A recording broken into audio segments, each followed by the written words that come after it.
Hi, I'm Randall Camrad with Soliloquy Films. We've been making pictures for a while, and while we always try to tailor the style of each project to suit the story, one technique we almost always use is film grain.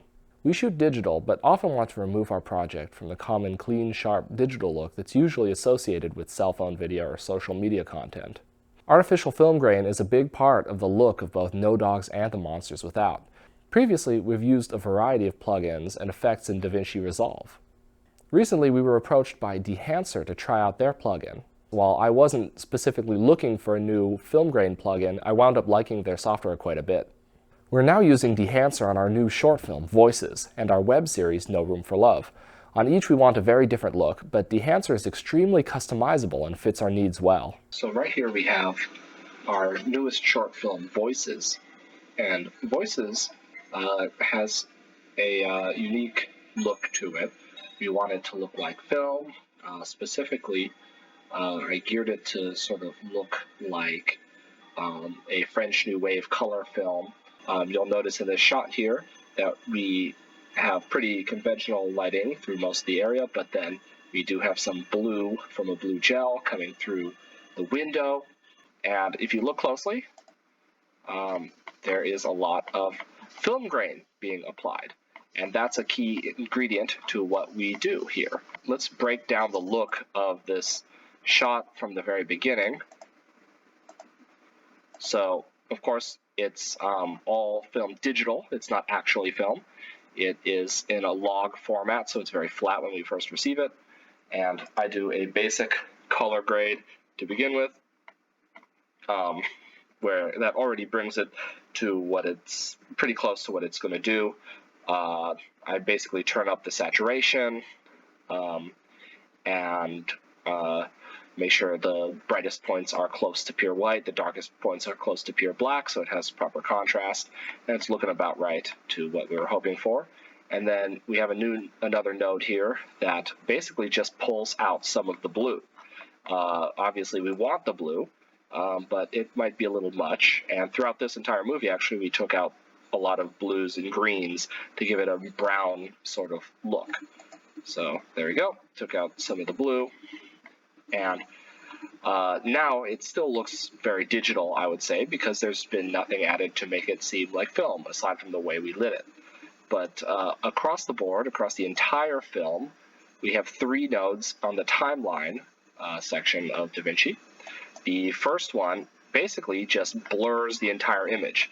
So this is all shot in 4K, and I feel like 4K can often look so sharp that it takes people out of it. So it gave a little bit of blur to the entire image. So the plugin we're all here to talk about today is Dehancer, which it's this node right here. And I'm going to turn it on. Let's check it out, what it does. Bloop. And you can see a big, big difference there, right? So without and with. And what Dehancer is doing, of course, is it's putting film grain on everything, and it's doing so much more, really. So Dehancer is great because it doesn't just overlay like a layer of grain. It appears to have a ton of highly customizable attributes, which is very useful to us because while we almost always use film grain on our projects, every look is supposed to be very different between project to project. Now, of course, you can input whatever type of footage, and it can be adjusted for whatever you're putting into it. But the first thing that we really enabled and played with is this film emulation, which it's enabled right now, and it's supposed to look like Kodak Ektachrome E100. Now, I don't necessarily know what each and every type of film stock does. I've never had the privilege of working with actual movie film. Usually I will either look up what one of our comparative movies was using, or just sort of scroll through each and see what sort of fits what we're thinking. So if I take it off, you can see the big difference it makes. On, off, on, off. So it's emulating the look of the film, especially in terms of how the light is expressed and the contrast and color and all that. The big one for us, of course, is film grain. That's, I think, the most obvious thing. And we're making it look like 35 millimeter and 250 ISO. So if I turn it off, it's just that clean digital image. I turn it on, and it's grainy the way film is, but of course, grain looks very natural, very healthy. I think it gives that sort of life to projects that you might not get when you're shooting with so much digital stuff. Another one that's really, really important, and I think a lot of film emulation misses, is halation, which is what makes the brighter colors sort of have a glow around it. Let's look at Mira Lisa's shoulder here. Turn it off and on. So if you look here at this highlight on her dress, see this red that's sort of happening? If I turn it off, it's not there. I turn it on, and there it is. And that's the sort of thing that you would get with film that you don't naturally get with digital. And it's a very subtle thing, but it helps to really convince people that it really is film. Bloom, if you'll notice, it sort of goes to all the highlights, all the brighter areas, and then there's a little extra sort of blurry light that emanates out of them. Once again, that's not something that you would get if you're just overlaying grain. How are you doing? I'm good. So good to see you guys. This is amazing. We should do this more often. Okay, so now we're looking at a different project, and this is our web series, No Room for Love. And actually, once again, we're sort of French New Wave inspired, but a totally different type of French New Wave film. Once again, though, it's French luxury faux for some reason.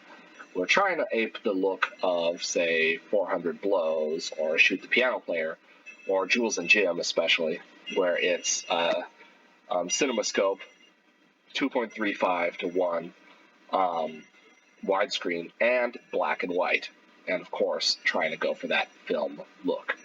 Let's go ahead and break down the look that we're doing for this one.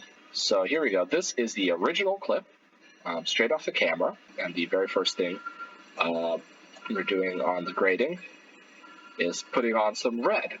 We didn't actually shoot the film with a red filter, probably should have, but just to get the black and white to look a certain way, especially in terms of how the red comes out in the black and white, we've put on many of the clips this sort of red filter.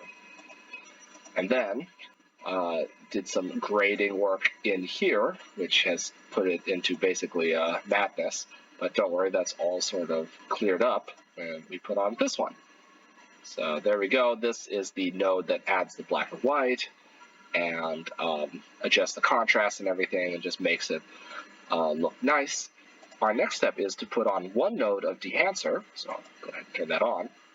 And interestingly, what Dehancer on this one is doing, it's got the film developer, the film look, but it does not have the grain, it doesn't have the halation or the bloom, it does have a little bit of jitter. It's only got a couple of things applied to it. And you can see that it's actually pushing it, slightly towards green. So we have some of our film look happening at this level. And then we have one more node, turn this on, and this node is just taking out all the saturation and putting it back to being pure black and white, but with the sort of film look that this Dehancer node has given us. And then on our last node, which is hitting all the timeline, I'll turn this on.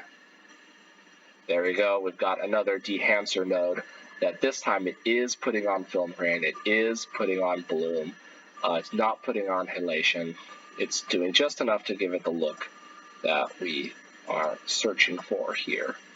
And you can see it's a subtle difference, but it really helps, I think, to sell that this is film.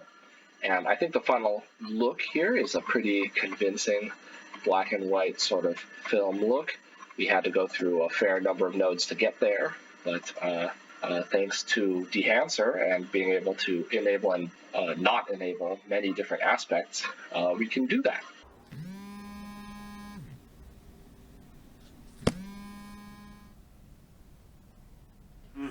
Basically, for anyone looking to bring film grain and the film look into their projects, I can't imagine a better plugin than Dehancer. We'll be sticking with Dehancer through the whole season of No Room for Love. Check it out at the link below.